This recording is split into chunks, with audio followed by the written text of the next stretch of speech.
हम एक बार जीते हैं, एक बार मरते हैं। शादी भी एक बार ही होती है और प्यार वो भी एक ही बार होता है। आयरनी देखो इस डायलॉग की। शाहरुख को इस फिल्म में प्यार भी 2 बार हुआ और शादी भी 2 बार की। Hi there, this is Dabur Amla What Women Want. I'm Kareena Kapoor Khan and today we are talking about that taboo word जो usually बरजातियास की फिल्म में कभी नहीं लिया जाता, डिवोर्स।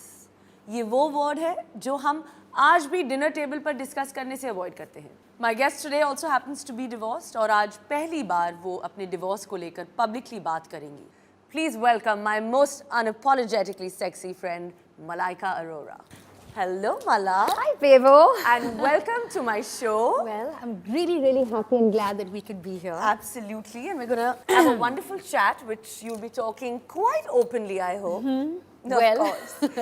Malaika, जब तुम्हारा divorce हो रहा था, तो what is the best and the worst advice that you got from like people, friends, people telling you things? Well, I think सबकी पहली यही राय है कि मत करना. I think nobody आपको कहेगा कि हाँ प्लीज जाइए करो. You know, so that's the first thing कि ये मत करना कि आप सोच समझ के ये decision लेना. So I think I went through the same thing कि don't. I think even the day before I got divorced, the night before I got divorced, I think even then I had my family sit with me and ask me yet again, are you sure? Are you 100% about your decision? So I think that was something I heard all along and rightly so. I think these are the people who worry and care, so they will definitely say that. The best advice, well, I think it would just, I think everybody said if this is a decision that you're making, then we're really proud of you and in our eyes you're a strong woman. So I think for me that really, absolutely, it kind of just gave me that extra strength that I needed. That's the strength to be happy. Yes. And I have to say that I've never ever spoken about this earlier. Exactly. And I've probably never been so vociferous about something because I guess somewhere I've always felt that, let's just move on with life. But I'm glad people are getting to hear this. And I'm glad I'm doing this with you because I think we can be comfortable doing and that. So many people are going to, I think, learn so much from this. I would really urge a lot of women out there. I'm not saying that you have to get whatever, but if you are in that process, if you're in an unhappy marriage and that's what you decide to do, I think you should do it with a lot of dignity, with a lot of self-respect. Don't let anybody bring you down or tell you that you're any less of a person or a woman. You're just make sure that you're a strong, wonderful woman. After you got divorced, was there any difference in the way you felt that people treated you? Maybe at work or generally people around you, at parties generally?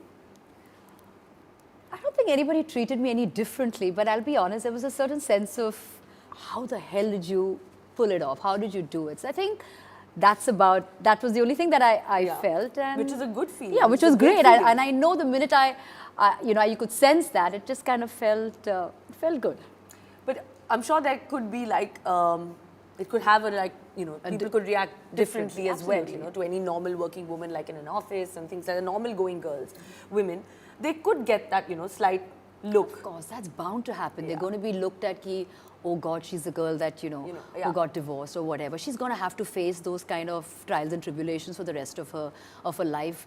A snigger, some sort of malicious gossip or something that's going to be there. That's part and parcel. That's part and parcel. It's how you overcome it. It's how you look beyond it and literally, lead your life on your terms and conditions. Absolutely. Do you think there's a difference in treatment from society, when a divorced man actually versus a divorced woman? Oh my God, that is like the biggest disparity that there is amongst the many other disparities that you have to deal with men and women. But men really don't have that.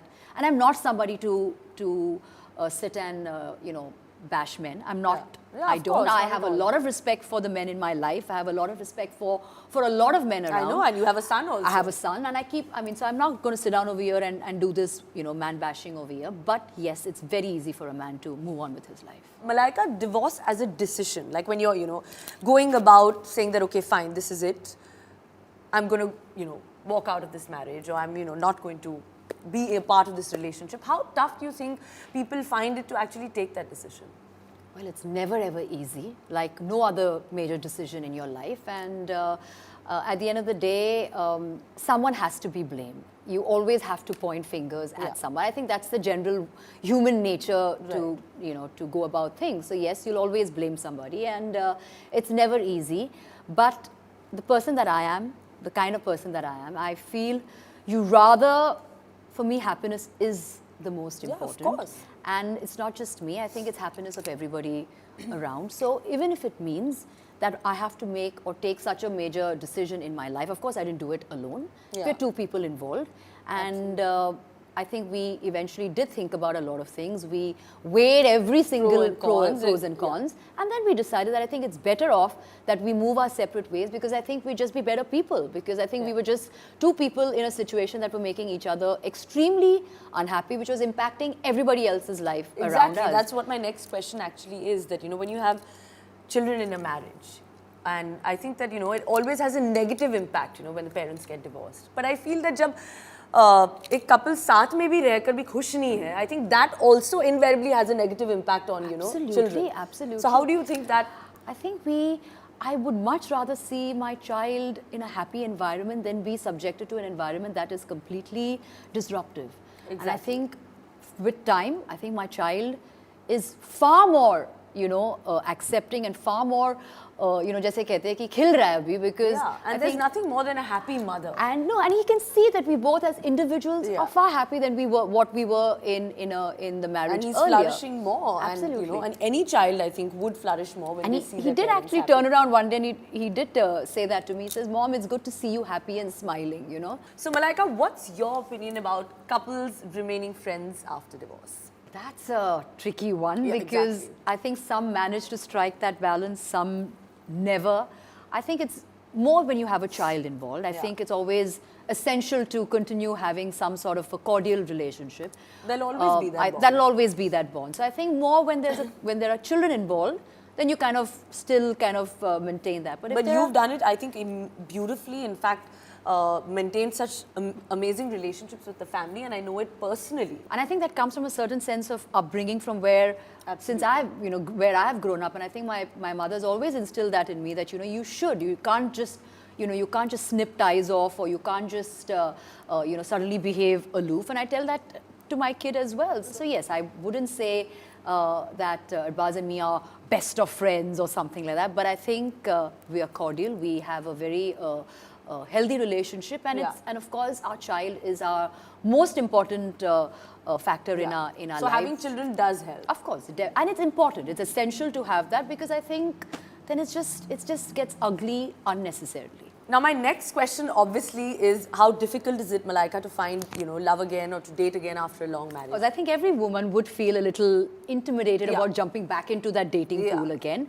But having said that, it's not impossible, and I think every woman should jump back into it with equal, you know, gusto. But and confidence. Absolutely, I think you just need a little time to kind of, you know, back away from everything, get a perspective of what's in store, and go out there, date again. Get onto Tinder, get onto whatever, get onto all the apps, keep going at it. Swipe any left, right, whatever it may be. Have fun, enjoy it. I think for the first time in your life, you'll also kind of discover a sense of freedom. Yeah.